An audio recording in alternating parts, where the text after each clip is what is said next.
Making sushi rolls seems like something only a professional chef could do, right? Well, here's the good news. With a little practice and some simple tips, anyone can make beautiful sushi rolls at home, even me. Today, I'll show you how I went from this to this. Okay, let's roll up some sushi magic, starting right now. First, we'll go over everything you need to make these delicious sushi rolls. Don't worry, it's all super simple. Seaweed, sesame seeds, imitation crab, and cucumbers. I'm using Japanese cucumbers today. If you can't find those, English cucumbers are a great substitute. These are the main ingredients. But don't forget the star of the show, sushi rice. Up next, I'll show you how to make the perfect seasoned rice for your rolls. Here is a chart that shows the proportion for how to cook and season the rice. And remember, Japanese rice is short grain rice, which gives it that sticky texture, ideal for making sushi rolls. I'll leave the chart in the description below so you can reference it anytime. For 2 rolls, I've mixed 1 tablespoon of vinegar, half a teaspoon of sugar, and a pinch of salt in this bowl. Now let's gently add it to the cooked rice. Be sure to mix the rice gently, folding it in to avoid mashing the grains. The goal is to coat every grain evenly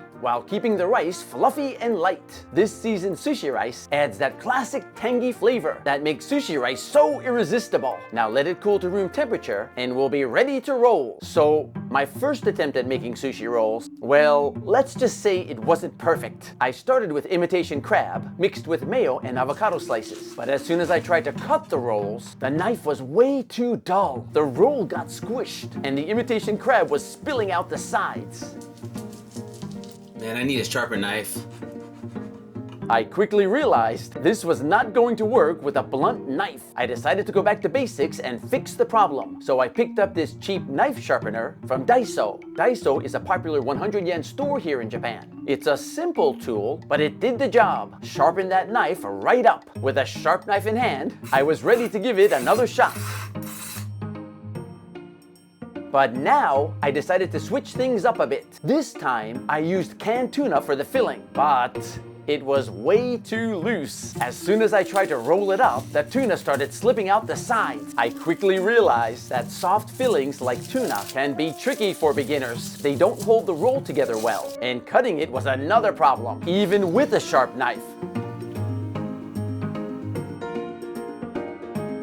Back to the drawing board. I went back to my trusty imitation crab, but this time I also thought I'd add something crunchy to balance the texture. So I grabbed a Japanese cucumber. All right, now we're ready for the real deal. And here's the key. I kept the imitation crab as a stick and paired it with slices of Japanese cucumber, cut to the same width as the crab stick. This combination gives the roll the perfect balance of firmness and crunch, and it's much easier to work with for beginners like me. Now start by laying your seaweed shiny side down on a piece of saran wrap.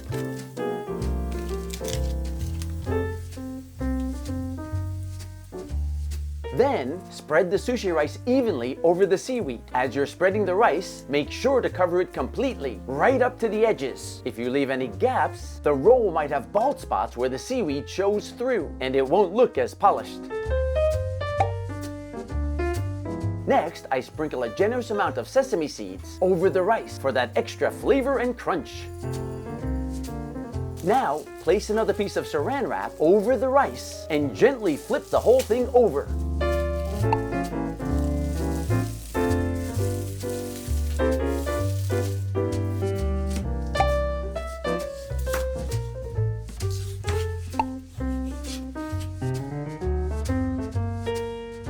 This is where the magic happens. You're left with a clean canvas to work with. Now take your imitation crab and Japanese cucumber and lay them close to the edge of the seaweed. The firmer, more structured ingredients will keep the roll together much better. Let's add a little mayo on top of that. Here's where things can get a bit tricky, especially because I'm not using a bamboo roller. You'll need to carefully roll the sushi with your hands while keeping everything tight, but without pressing too hard. After the first roll, gently pull the saran wrap out as you continue rolling. This is probably the most difficult part of the whole recipe, but with a little practice, like I did, you'll get the hang of it really fast.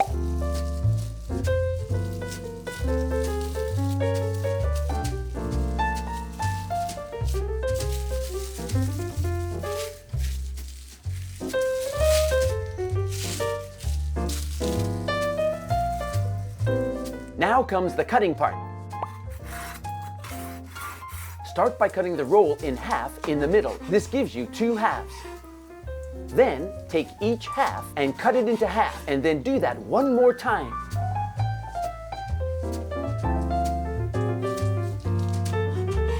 This will give you 8 perfect pieces.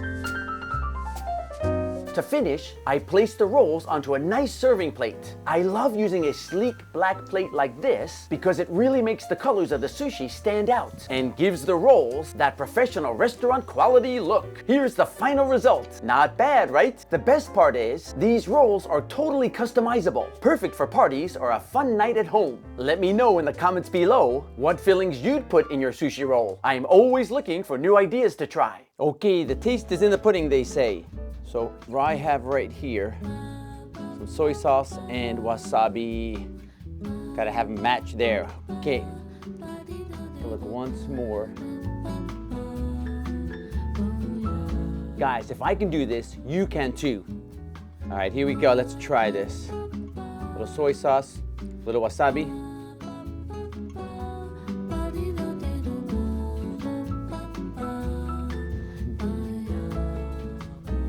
Wow, that is just like at the restaurant. Try it out and let me know how your rolls turn out. If you're still hungry, check out this other sushi video in the description below. And don't forget to like, subscribe, and hit the bell for more fun cooking and cultural adventures in Japan. Until next time, sayonara!